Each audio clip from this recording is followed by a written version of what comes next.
Haleluya, shalom, selamat pagi semua saudara-saudara yang diberkati Tuhan dimanapun saudara berada pada pagi hari ini. Kita berjumpa lagi dalam doa pagi GPDI Budi Mulia. Mari saudara, sebelum kita masuk dalam pembacaan firman Tuhan yang akan menjadi renungan kita di pagi hari ini, kita berdoa.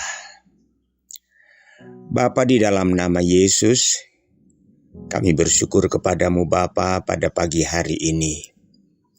Karena kebaikan-Mu, karena kemurahan-Mu, karena pemeliharaan-Mu Tuhan, penyertaan-Mu yang begitu sempurna dalam hidup kami, sehingga pagi hari ini kami lagi boleh ada sebagaimana kami ada dalam keadaan tubuh yang sehat. Terima kasih Tuhan, sebelum kami melangkah di hari yang baru ini, kami mau datang kepadamu, kami rindu untuk bersekutu dengan Engkau, terlebih dengan firman-Mu.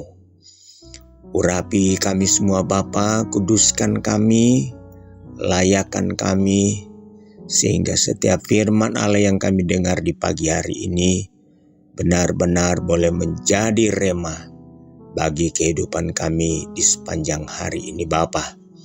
Berfirmanlah Engkau dalam nama Tuhan Yesus Kristus. Haleluya. Amin. Puji Tuhan. Firman Allah pada pagi hari ini saya ambil dari Injil Matius, ya. Injil Matius pasalnya yang ke-7. Injil Matius pasal 7, kemudian kita akan membaca ayatnya yang ke-15. Matius pasal 7 ayat 15. Judul perikopnya adalah hal pengajaran yang sesat. Demikian bunyi firman Tuhan. Waspadalah terhadap nabi-nabi palsu yang datang kepadamu dengan menyamar seperti domba, tetapi sesungguhnya mereka adalah serigala yang buas. Haleluya. Saudara, ini masih dalam rangkaian khotbah Yesus di atas bukit, ya. Dalam khotbah Yesus di atas bukit, kalau kita melihat dari pasal 5 ini, itu adalah khotbah Yesus di atas bukit.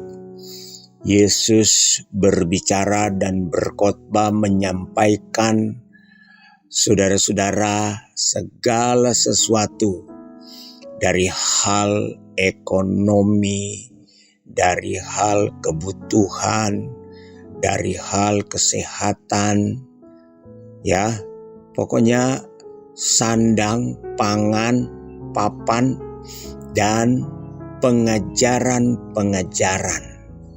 Nah saudara, pagi hari ini kita baca ayat 15. Yesus katakan, waspadalah terhadap nabi-nabi palsu yang datang kepadamu dengan menyamar seperti domba. Nah, saudara, kenapa Yesus katakan waspada? Karena nabi palsu tidak pernah datang dengan terang-terangan. Oh, saya nabi palsu. Oh, saya guru palsu. Ya. Bahkan di dalam Matius pasal 24 bukan hanya rasul palsu, bukan hanya guru palsu, bukan hanya nabi palsu. Bahkan Yesus katakan dalam Matius 24, Mesias palsu. Oh, dahsyat lagi. Saudara, kita tahu bahwa nabi-nabi ini sejak dari zaman perjanjian lama, tugas nabi adalah bernubuat, menyampaikan pesan-pesan Tuhan. Dan saudara-saudara, kebanyakan yang mereka sampaikan ada hal-hal yang akan datang, hal-hal yang akan terjadi di kemudian hari. Tetapi saudara-saudara, kalau mereka bernubuat dan itu nabi yang benar, nabi-nabi Allah, setiap nubuatan mereka itu pasti akan terjadi. Tapi sejak zaman perjanjian lama banyak juga nabi-nabi palsu yang menubuatkan saudara-saudara tidak pernah terjadi, bahkan pernah menjerumuskan raja-raja Israel dan Yehuda karena nubuat mereka palsu.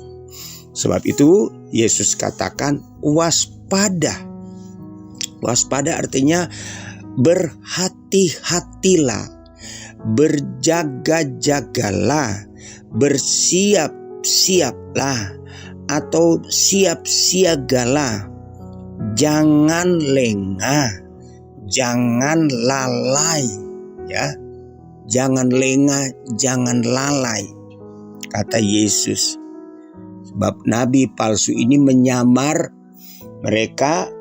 Firman Allah katakan, Yesus katakan, seperti menyamarnya saudara-saudara seperti domba, ya, seperti domba, tetapi sesungguhnya mereka adalah serigala yang buas. Nah, apa yang Yesus katakan sebagai bentuk kewaspadaan dan sikap berjaga-jaga gereja Tuhan? Yesus sudah jelaskan dalam ayat 16. Dari buahnya lah kamu akan mengenal mereka. Dapatkah orang memetik buah anggur dari semak duri atau buah ara dari rumput duri? Jadi ayat 20, jadi dari buahnya lah kamu akan mengenal mereka. Haleluya. Yang pertama, Yesus katakan kita harus melihat, ya, dari buahnya. Sebab tidak mungkin, kata Yesus, ya, pohon yang jelek akan mengeluarkan buah yang baik. Dari buahnya lah kamu akan mengenal mereka. Dapatkah orang memetik buah anggur dari semak duri atau buah ara dari rumput duri? Demikianlah setiap pohon yang baik menghasilkan buah yang baik, sedang pohon yang tidak baik menghasilkan buah yang tidak baik. Tidak mungkin pohon yang baik itu menghasilkan buah yang baik, ataupun pohon yang tidak baik itu menghasilkan buah yang baik. Dan setiap pohon yang tidak menghasilkan buah yang baik pasti ditebang dan dibuang ke dalam api. Jadi dari buah kita bisa mengenal. Nah, saudara-saudara, yang repotnya kalau gereja Tuhan, anak Tuhan, saudara-saudara tidak mengerti mana yang baik, mana yang buruk, ya. Dari pengajaran mereka kita bisa menilai mana pengajaran yang benar dan mana pengajaran yang sesat. Yang bahayanya, saudara-saudara, kalau orang percaya, orang Kristen tidak tahu pengajaran yang benar, tidak tahu firman Tuhan. Dari mana mereka bisa membedakan? Atas dasar apa mereka bisa menilai? Ya, dari sudut mana mereka bisa memandang ini pengajaran benar atau pengajaran palsu? Ini nabi dari Tuhan atau nabi palsu? Kalau mereka sendiri tidak tahu kebenaran, kalau mereka sendiri tidak tahu firman Tuhan. Itu sebabnya saudara-saudara, firman Tuhan katakan dalam Efesus pasal 5, jangan kamu bodoh, biarlah kamu berusaha untuk mengerti kehendak Tuhan. Jadi saudara-saudara, kita perlu banyak baca firman. Kita perlu banyak belajar firman. Kita perlu banyak mengikuti pelajaran firman Tuhan agar supaya kita memiliki dasar yang benar. Kalau kita sendiri cuma menjadi orang Kristen yang bodoh, orang Kristen yang masa bodoh, orang Kristen yang tidak mau mengerti, orang Kristen yang tidak mau belajar, orang Kristen yang tidak mau memperhatikan kebenaran, bagaimana kita akan menilai, bagaimana kita akan membedakan? Atas dasar apa kita bisa membedakan? Nah, ini saudara-saudara persoalannya. Problemnya saudara-saudara, ketika nabi-nabi palsu itu muncul, ketika rasul-rasul itu muncul, ketika guru-guru palsu itu muncul, saudara-saudara, kondisi orang percaya pada posisi yang bodoh, tidak mengerti, awam, tidak tahu firman. Sebab itu dalam Amsal 29 ayat 18, saudara-saudara, kalau tidak ada wahyu, ya, liarlah suatu bangsa, tersesatlah. Haleluya. Itu sebabnya saudara-saudara kita perlu, ya, belajar firman Allah supaya kita tidak mudah disesatkan. Mari kita lihat saudara-saudara, ada pedoman-pedoman yang baik untuk gereja Tuhan berjaga-jaga.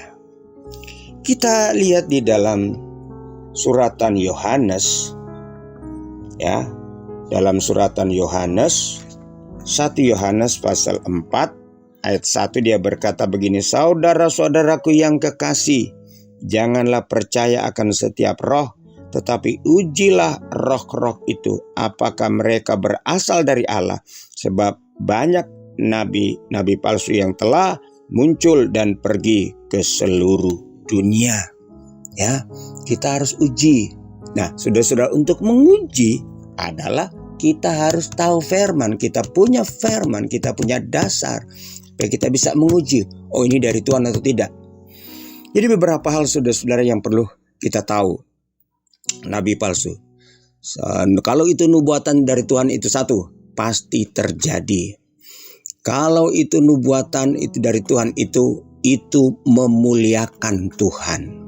Kalau seorang nabi dari Tuhan itu pelayanannya, saudara-saudara, hanya untuk hormat kemuliaan nama Tuhan, bukan untuk mencari nama, bukan untuk popularitas, tetapi untuk kemuliaan nama Tuhan. Ya. Di dalam 2 Korintus pasal 11. 2 Korintus pasal 11 ayat 13 mulai dia berkata begini, Paulus katakan begini, sebab orang-orang itu adalah rasul-rasul palsu, pekerja-pekerja curang yang menyamar sebagai rasul Kristus.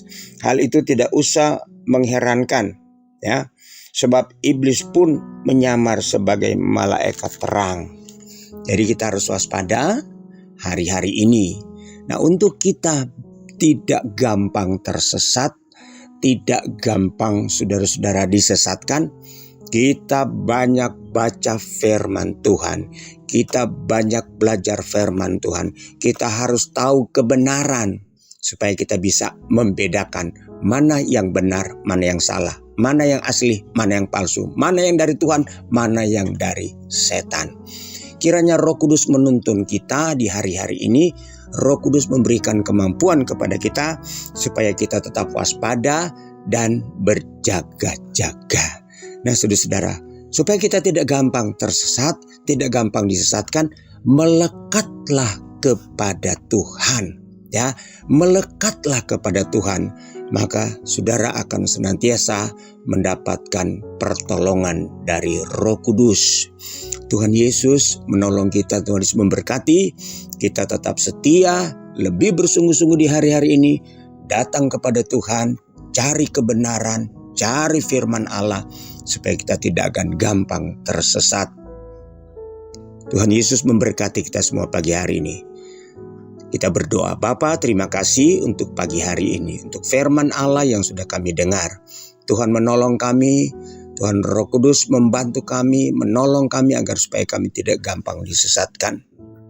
Terima kasih Bapa, sepanjang hari ini kami menyerahkan sepenuhnya hidup kami dalam tangan-Mu.